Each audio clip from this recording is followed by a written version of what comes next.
Hello everyone, this is the second part of the first video that we did about The Summer of the Beautiful White Horse by William Saroyan. And in this video, we'll particularly be discussing the question and answers which is given in the NCERT books. So I think it is important to do these questions because as an individual it is important to learn, because these questions are mostly focusing on individualistic understanding and language of cultures and religion and demography and everything. So I think it becomes really important for all of us to do these questions. So today, since this is the first video where we are doing the question answers, so I want to make it clear that I'll be providing with points, and it is likely advised to students to write answers on their own, because that is how you improve languages. So I think the best part about English is that once you learn the language, you know the story, you write it in your own words, if somebody is just planning for marks. But as for me, English as a language is something which goes a long way when you are actually trying to establish yourself in the future. So even if it's some job interview or in your university, wherever you go, it becomes a language of communication, because people from different states would come and not everyone is necessarily supposed to know your regional language. So I think for development of linguistic ability in English, it is really advisable that we do the little bit, very honestly, because I think the syllabus is not too vast and it's comparatively easier, and when you go to universities and other places it becomes really vast. So I think we'll start with it. So there are basically four questions in this chapter at the end of the book, which you can refer to in page number 8. So these questions are mostly analytical and personal. So I'll be providing on guidelines for writing these answers, because most of these answers are individualistic. So you will have to think and relate from your own life and then write about it. Of course, there are different things where you will be consulting internet and will be reading about other things if you want to do that, but I'll try to provide a gist for everything. So the first question is, I'll read it out. You will probably agree that this story does not have breathless adventure and exciting action. Then what in your opinion makes it interesting? So I think this is about this story, although there is a horse, but there is no adventure as such, there are no forests, there is no thrill, suspense, anything in this chapter. But for you, for you personally, what makes the story interesting? There can be a personal association to the story as well, or there can be anything. So what is your take on this particular thing? So if I had to mention that what is very interesting about this story is, so I have made some bullet points which I'll discuss one by one. So first is, it starts with a sense of nostalgia. So the very first line of this chapter, which talks about it's a beautiful morning and there is this and there is this. So this particular thing where Aram is talking about relating to past and then bringing it to the present, it gives a sense of nostalgia. So I think we all have that. So I think this is a very pretty part about this story. Secondly, I think the innocence of the language brings out the mystery very clearly. So by innocence of the language, I mean that it is very simple and lucid. The author, the writer has tried to be as authentic and as simple as possible in this entire chapter. So I think that is one very nice part about the story which keeps us going. These are the page turners. By page turners, I mean things in a particular piece of writing that forces you to read it more and go ahead. So you might pick a book, but you, after reading for 80 pages, you might be I don't like this book, I'll not read it. So what makes you read a book are the page turners. So I think these two, and then the sheer idea that the protagonist is relating to the idea of riding a horse, the sheer delight that is associated with the action is again very convincing. So apart from it starting from sense of nostalgia, the innocence of the language, the delight of riding a horse, there are two more things to this story which I personally think are really important. First is that this story particularly gives a social and cultural outlook. So by social and cultural outlook, I mean that this story is talking about different tribes. it is talking about diversity, it is talking about cultures and how a tribe is there, how a particular country, a language. So this story has got a very, so by the end of the story, one obviously learns a few things about Armenian people, Assyrian people, and what being from a tribe means, what moral obligation means. So I think this is one very particularly nice thing about this chapter, that it talks about social setups, cultures, hierarchies, institutions and everything. And the second most important thing is that it has got a multi-dimensional approach. So by multi-dimensional approach, I mean the story does not revolve around one single idea. It discusses honesty, it discusses objective morality, it discusses tribal relations, it discusses social establishment, and it discusses different kind of perception towards like same kind of action. So I think the multi-dimensional approach in this particular writing is very, very impressive. So there are basically 5 things which we discussed for the question number 1, is that what makes the story interesting is it starts with a sense of nostalgia. Second is that the innocence of the language. Third is associating to the sheer delight of riding a horse.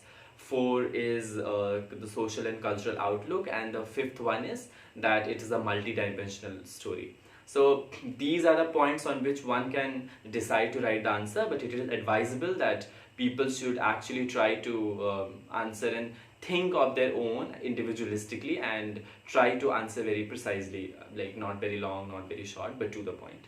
So by this we move on to the second question, which is did the boys return the horse because they were conscience stricken, or because they were afraid? So this is a very good question, because I think it is a very dilemmatic situation where one is trying to understand that did they return the horse because they were scared, or did they return the horse because they were guilty stricken.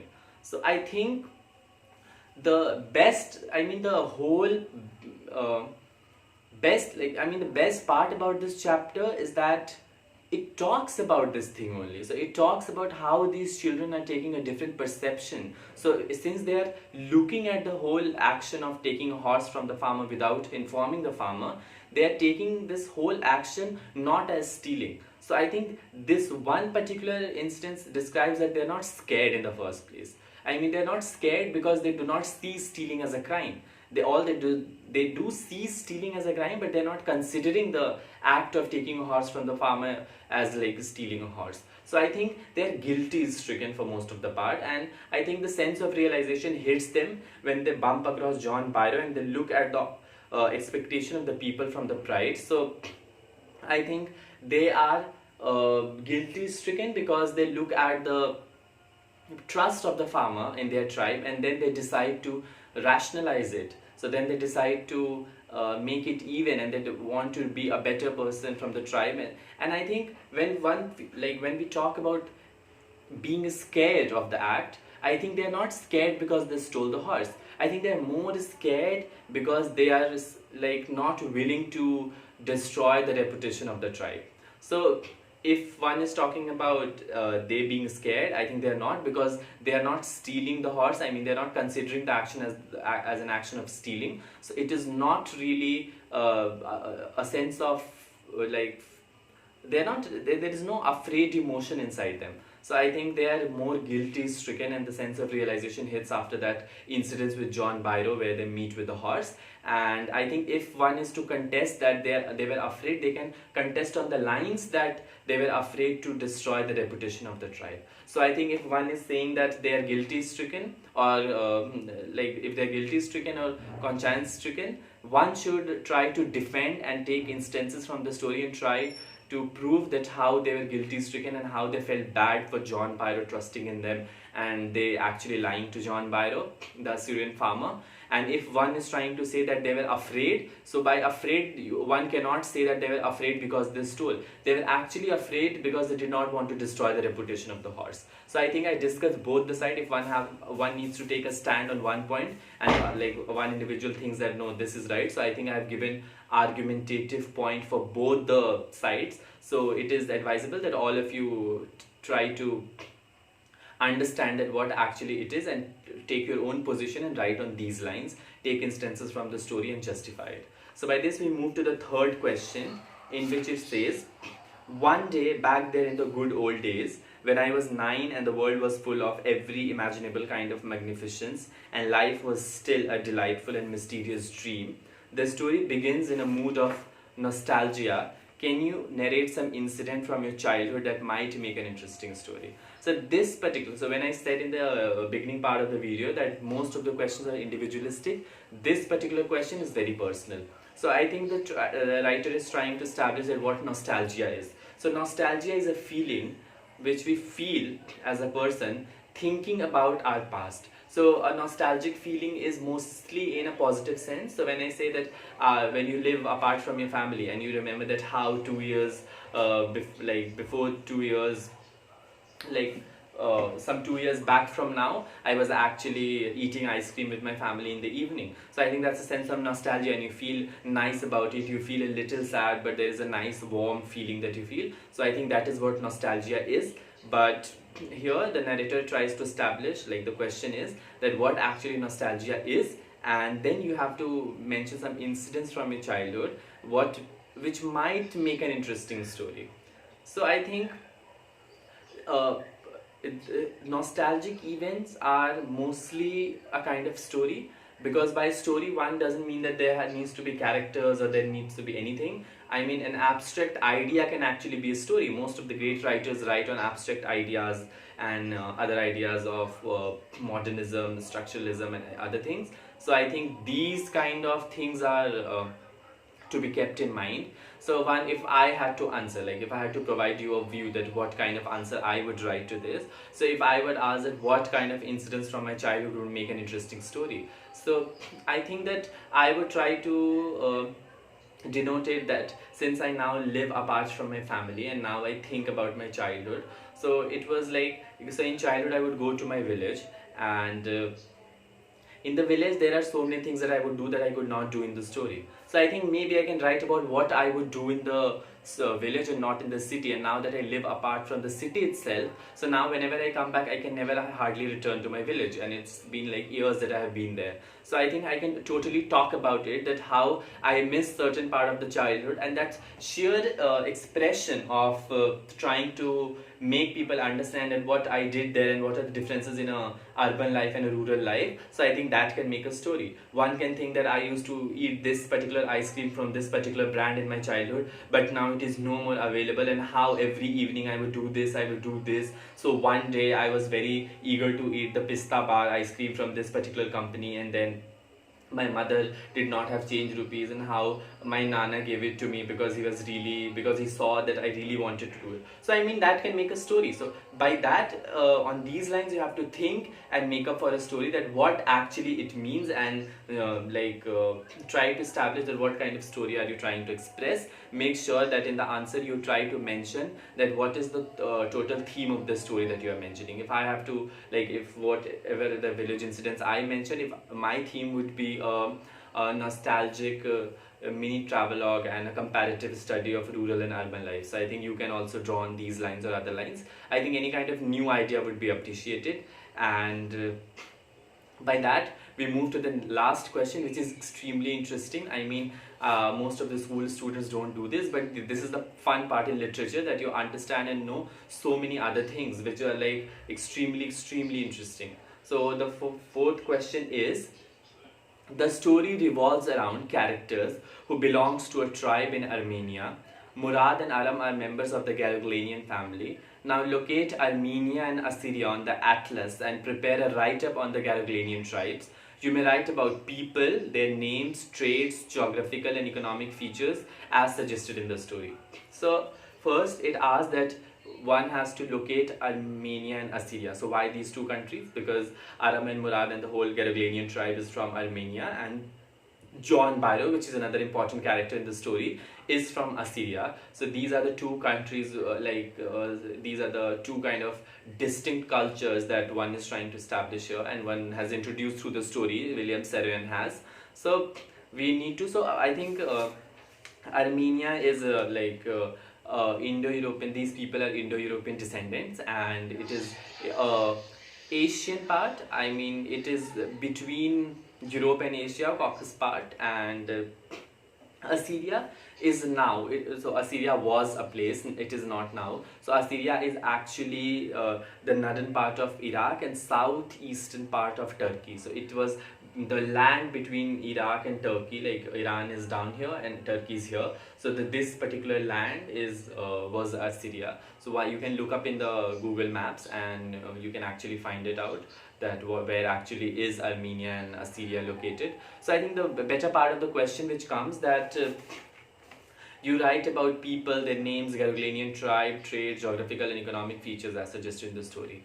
So the most interesting part about what actually this book is trying to do is to make you dig out and understand that these writers like William Saroyan have achieved so much in their life that they have the potential to even imagine a place of themselves and a tribe. So Garogalian tribe actually is a fictitious tribe. So there is no tribe like that.